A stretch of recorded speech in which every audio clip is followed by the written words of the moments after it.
For centuries, the word Viking has conjured up a very specific image: tall, blonde, blue-eyed raiders sailing out of Scandinavia to terrorize the coasts of Europe.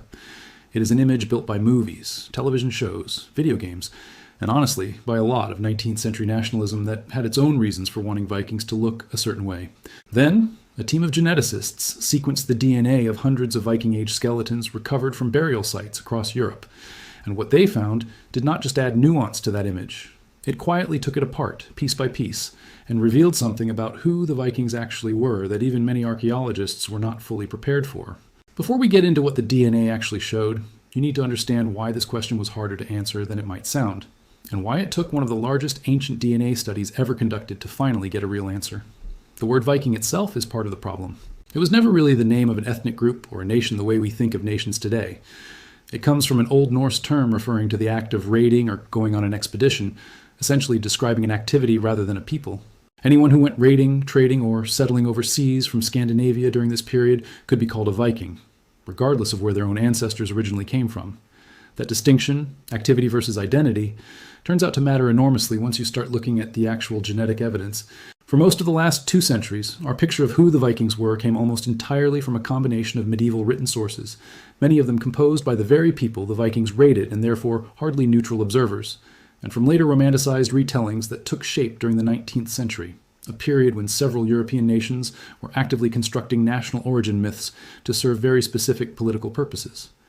Scandinavian nationalists of that era had every reason to want the Vikings portrayed as a pure, powerful, ethnically unified people, an image that conveniently supported the nation-building projects happening across Northern Europe at the time. That 19th century image, more than anything drawn from the actual archaeological or historical record, is the one that eventually made its way into films, comic books, and the entire modern pop culture version of what a Viking is supposed to look like. This is exactly why ancient DNA became such an important tool for finally testing this question properly. Written sources can be biased, incomplete, or shaped by the political agendas of whoever wrote them down.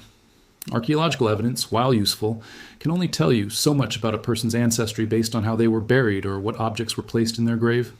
DNA does not care about any of that. It does not care what someone wrote about the Vikings centuries after the fact, and it does not care what a 19th century nationalist wanted the Vikings to have looked like. It simply records, with remarkable precision, exactly who someone's biological ancestors actually were, offering a way to test the popular image against physical, measurable reality for the very first time, without needing to trust a single written account or a single artistic reconstruction to get there. There are 3 questions this investigation set out to answer, and I want you to hold on to all 3, because the way they resolve at the end of this video is not what most people expect going in. First, were the people buried in Viking-age graves across Scandinavia and beyond genetically similar to each other, forming something like a single unified population, or were they far more genetically diverse than the popular image suggests? Second, how much genetic exchange actually happened between Scandinavia and the regions Vikings are known to have raided, traded with, and settled in, places like the British Isles, Ireland, and parts of Eastern Europe? And third, and this is the part that genuinely surprised the research team, what does the DNA tell us about who was actually inside the raiding parties and settlements that we have always assumed were made up entirely of ethnic Scandinavians? To understand how big an undertaking this really was, you have to picture the scale of the project. Researchers collected and sequenced DNA from the remains of more than 400 individuals, recovered from archaeological sites spanning an enormous geographic range, from Scandinavia itself, across the British Isles and Ireland, down through continental Europe, and even as far as sites in Russia and Ukraine connected to Viking Age trade and settlement. This was not a study built around a handful of skeletons from one burial mound. It was designed from the outset to be broad enough to actually answer questions about population movement at a continental scale, spanning roughly the 8th through the 11th centuries, the full length of what historians generally consider the Viking Age. A project of this scale required an enormous amount of coordination that would have been unthinkable even a decade earlier. Ancient DNA extraction is a delicate, painstaking process, and every single sample used in a study like this had to be carefully collected from museum collections and active excavation sites across multiple countries, each with its own permissions, preservation standards, and archaeological protocols. Researchers worked closely with museums and universities throughout Scandinavia, the United Kingdom, and beyond, drawing on skeletal remains that in some cases had been sitting in storage for decades, waiting for genetic sequencing technology to finally advance far enough to extract usable data from bones that had been buried in the ground for well over 1,000 years. The sheer logistics involved in assembling a sample this large, Spanning this many countries and this many separate archaeological collections is part of why a study like this had never been attempted before at this scale. The first major finding came when researchers compared genetic samples from within Scandinavia itself, expecting to find a relatively uniform population, since this was, after all, the historical homeland most closely associated with Viking identity. Instead, the team found significant genetic diversity even among people buried in sites located within modern-day Norway, Sweden, and Denmark. Populations in different parts of Scandinavia showed measurably different genetic profiles from each other, shaped by centuries of separate local history, trade contact, and, in some cases, earlier waves of migration into the region that predated the Viking Age by a considerable margin. Differences detailed enough that researchers could often estimate which part of Scandinavia a given skeleton likely came from, based on genetic profile alone, well before checking the archaeological context of the burial itself. Scandinavia during the Viking Age was not one single genetically uniform homeland.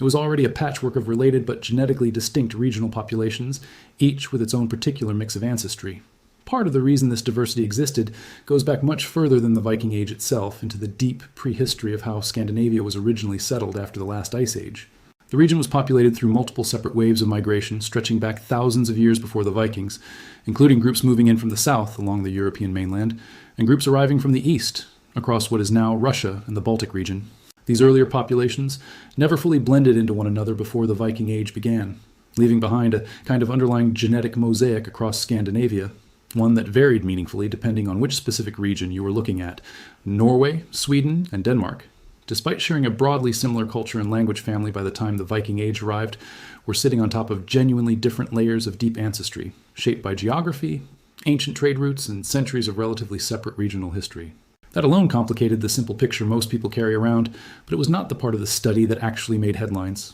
The real turning point came when researchers began tracing genetic flow between Scandinavia and the regions.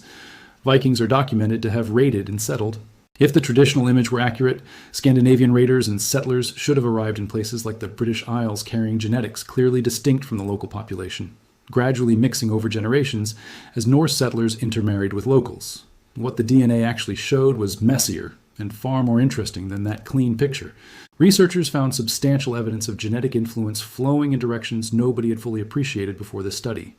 Rather than a simple one-way story of Scandinavians moving outward and mixing with local populations at the edges of their expansion, the genetic data showed considerable ancestry from southern Europe and Asia present within Scandinavia itself well before, and continuing through the Viking Age, arriving via long-established trade networks that connected Scandinavia to the wider world long before the raids most people associate with Vikings ever began. Vikings were never a sealed, isolated population that suddenly burst outward to encounter the rest of Europe for the first time. They had already been connected, genetically and culturally, to a much wider world for generations before their famous raids started. This finding lines up with something archaeologists had already suspected from material evidence, but had never been able to confirm at the genetic level. Excavations across Scandinavia had long turned up objects that clearly originated far outside the region. Silver coins minted in the Islamic caliphates of the Middle East, glass beads traced back to workshops in the eastern Mediterranean, and silk fragments that could only have arrived through trade networks stretching all the way to Central Asia and beyond. Historians had always known these objects made their way north, carried along river trade routes that connected Scandinavia to the Byzantine Empire and the Islamic world via what is now Russia and Ukraine. What this genetic study demonstrated for the first time was that these trade networks were not simply moving objects. They were moving people, and moving them consistently enough over a long enough period of time to leave a measurable genetic footprint within the Scandinavian population itself, long before anyone had set sail on a raid toward the shores of England or Ireland. This is where the investigation started producing results that genuinely reshaped how researchers think about Viking identity, because the flow of genetics turned out to move both ways at once, and in ways that directly challenged the assumption that raiding parties were made up exclusively of ethnic Scandinavians. When the team examined skeletal remains buried in what were clearly Scandinavian-style graves, complete with Norse burial customs, weapons, and grave goods typically associated with Viking identity, located in places like Scotland and other parts of the British Isles, a significant number of these individuals turned out to carry genetic ancestry, indicating they were not of Scandinavian descent at all. They were locally recruited, individuals of British or Irish ancestry who had, for reasons the archaeological record alone could never fully explain, been buried with full Viking cultural identity, as if they were considered by their own communities to be genuinely Viking themselves. Think about what that actually means.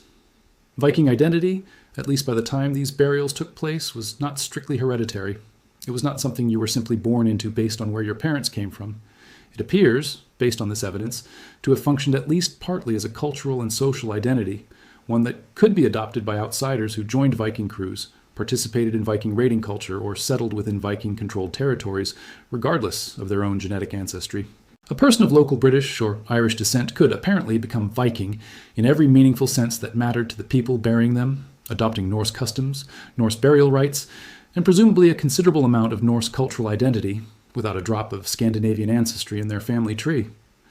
This idea, that identity in the Viking world could be earned through participation rather than simply inherited through bloodline, actually fits with details historians have long known from the written sources, but never fully connected to the archaeological evidence in this way. Old Norse sagas and contemporary chronicles occasionally mention warriors and settlers of mixed or foreign background being fully absorbed into Norse communities, treated as equals within Viking crews and settlements, regardless of where they had originally come from. For a long time, these mentions were treated as minor curiosities, exceptions to an otherwise assumed rule of ethnic Scandinavian dominance. This genetic evidence suggests they may not have been exceptions at all, but a fairly normal and unremarkable part of how Viking society actually functioned.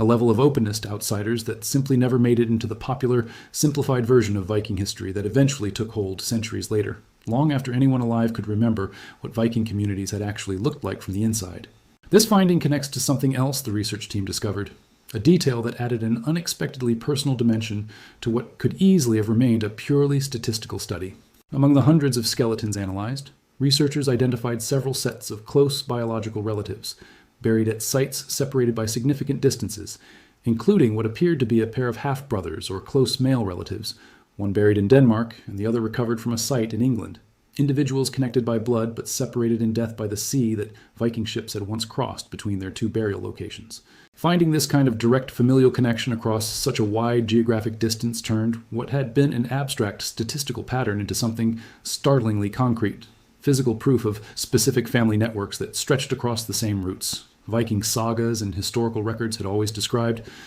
but that nobody had previously been able to confirm at the level of individual, related human beings. Discoveries like this matter for reasons that go beyond simple novelty. Every historical record of Viking Age family networks, every saga describing brothers who split up to seek fortune in different lands, every chronicle mentioning kinship ties stretching between Scandinavian settlements and their overseas colonies, had always existed as narrative claims, stories that could be true, exaggerated or entirely fictional with no independent way to verify them. Finding actual biological relatives, confirmed through DNA rather than through storytelling, buried in different countries entirely, turns those narrative claims into something closer to documented fact. It is one thing to read a saga describing family connections spanning the Viking world. It is another thing entirely to hold physical, genetic proof that two specific men, buried a sea apart, really were blood relatives, part of families whose members quite literally spread themselves across the map in exactly the pattern the old stories always described. There's another detail from this research that deserves particular attention because it directly confronts one of the most persistent and most visually reinforced stereotypes about Viking appearance. Popular culture has spent decades reinforcing an image of Vikings as uniformly blonde-haired and blue-eyed, an image so deeply embedded that it shows up in nearly every film and television depiction of the period. The genetic data told a considerably more complicated story. A meaningful portion of individuals buried in what are unambiguously Scandinavian Viking Age contexts, including some buried with high-status grave goods clearly marking them as important members of their communities, carried genetic markers associated with dark hair and brown eyes, ancestry patterns considerably more consistent with populations from southern Europe than with the blonde, blue-eyed archetype most people picture automatically when they hear the word Viking. This particular finding hits especially hard against the popular image because of how deeply that blonde, blue-eyed archetype has been tied, historically, to some deeply troubling ideas about racial purity that were projected backward onto the Viking Age by certain political movements during the 20th century. Groups looking to construct a myth of Nordic racial superiority specifically seized on the idea of Vikings as a genetically pure, uniformly light-featured people, using that image to serve an agenda that had far more to do with modern politics than with actual historical accuracy, an agenda that depended entirely on nobody ever actually checking the bones. Seeing the real genetic data, showing dark-haired, brown-eyed individuals buried with full honors in unmistakably high-status Viking graves, directly undermines that entire projected narrative. The Vikings, it turns out, were never the racially uniform people that certain political movements desperately wanted them to have been, and the actual bones make that case far more convincingly than any argument ever could. Taken together, these findings paint a picture of Viking Age Scandinavia and the wider Viking world it helped create as something far more genetically and culturally fluid than the popular image has ever allowed for. This was not a closed, homogeneous ethnic group that occasionally absorbed a small number of outsiders at the margins of its expansion. It was, from a genetic standpoint, a considerably mixed population from a relatively early point, shaped by long-distance trade connections reaching into southern Europe and parts of Asia, further diversified by the incorporation of locally recruited individuals in the very regions Vikings are documented to have raided and settled, all while maintaining a shared cultural and religious identity that appears to have mattered considerably more, in practice, than strict genetic descent. This does not mean that Scandinavian ancestry was unimportant to Viking Age society, or that ethnic identity played no role at all in how these communities understood themselves. Clear regional genetic patterns absolutely existed within Scandinavia, and the core population driving Viking expansion was still overwhelmingly rooted in Scandinavian ancestry. What this research changes is the assumption that Viking identity functioned as a strict, closed ethnic category, sealed off from a genetic influence and immune to the incorporation of outsiders. Instead, the evidence points toward a considerably more porous system, one where cultural participation, shared belief, shared language, and shared social standing could, at least in some documented cases, matter more than bloodline when it came to determining who counted as genuinely Viking. It is a delicate balance to strike, and one worth stating clearly. This is not a story claiming that Scandinavian ancestry did not matter, or that the Vikings were somehow not really Scandinavian at their core. They absolutely were, and the genetic evidence confirms that clearly. What it complicates is the assumption that the boundary around who counted as Viking was rigid and exclusively bloodline-based. Both things can be true at once, that Viking society was fundamentally rooted in Scandinavian ancestry and culture, and that it was also, in practice, considerably more open to genuine outsiders than the popular imagination has generally allowed for. There is a broader historical lesson buried inside this finding, one that extends well beyond the specific case of the Vikings themselves. Modern nations and modern ethnic categories often project backward onto history an assumption of clean, stable identity groups that persisted, largely unchanged, across centuries. The actual genetic and archaeological record almost never supports that assumption once researchers look closely enough. Identity in the ancient and medieval world was frequently far more fluid, situational, and culturally constructed than modern nationalist narratives, many of which were built in the 19th and 20th centuries for very specific political reasons, have generally been willing to admit. The Vikings, precisely because they left behind such an enormous cultural footprint in popular imagination, turn out to be one of the clearest and most well-documented examples of exactly this pattern. You can see versions of this same story repeating across almost every population researchers have studied with modern genetic tools, from the Sumerians to the Japanese to the Lemba communities we have covered before on this channel. Every time, the assumption of a clean, stable, unchanging identity turns out to be a simplification, sometimes a useful one for building a shared national or cultural story, but rarely an accurate reflection of what the biological evidence actually shows once someone finally goes looking for it. The Vikings simply happen to be one of the most visible and most thoroughly mythologized examples of this pattern, which is exactly why finally testing the myth against physical evidence produced results dramatic enough to make headlines around the world. So when someone asks who the Vikings really were, the honest answer, based on everything this research uncovered, is considerably more complicated and considerably more interesting than the popular image most people carry around. They were not a single genetically uniform people who suddenly appeared out of Scandinavia to terrorize an unsuspecting Europe. They were the product of centuries of trade and contact connecting Scandinavia to a much wider world, a population already carrying genetic diversity from southern Europe and Asia well before their famous raids began, and a cultural identity fluid enough that people of British, Irish, and other local ancestries could be, and clearly were, fully incorporated into Viking communities, buried with Viking customs, and treated, by the standards of their own time, as authentically Viking in every way that mattered. None of this diminishes what the Vikings actually accomplished, the ships they built, the trade networks they ran, the sheer distances they were willing to travel, in an era with none of the navigational technology we take for granted today. If anything, it makes their story more impressive, not less, revealing a society confident and adaptable enough to absorb outsiders into its ranks and still maintain the shared culture, language, and belief system that made it recognizably Viking wherever its people went. That is the story this DNA research actually tells, and it is a far richer and far more human story than the simplified image most popular culture has settled for. It is a story about how identity can be built through shared culture and shared purpose rather than shared bloodline, about how long-distance trade had connected distant parts of the world far earlier and far more thoroughly than most people assume,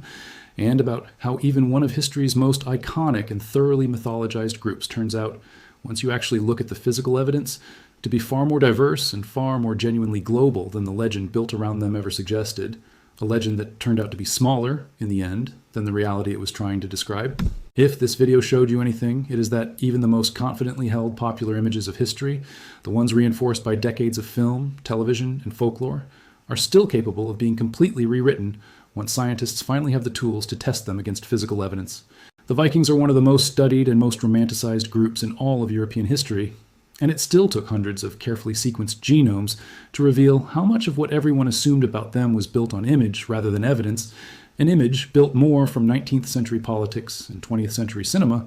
than from anything the archaeological record itself had actually claimed, and one that real Viking Age people themselves, if you could ask them, might not have recognized at all. There are other legendary groups out there carrying the same kind of confidently assumed, rarely tested popular image. If you want to know which one gets put under the microscope next, make sure you are subscribed, because the next investigation in this series is already underway.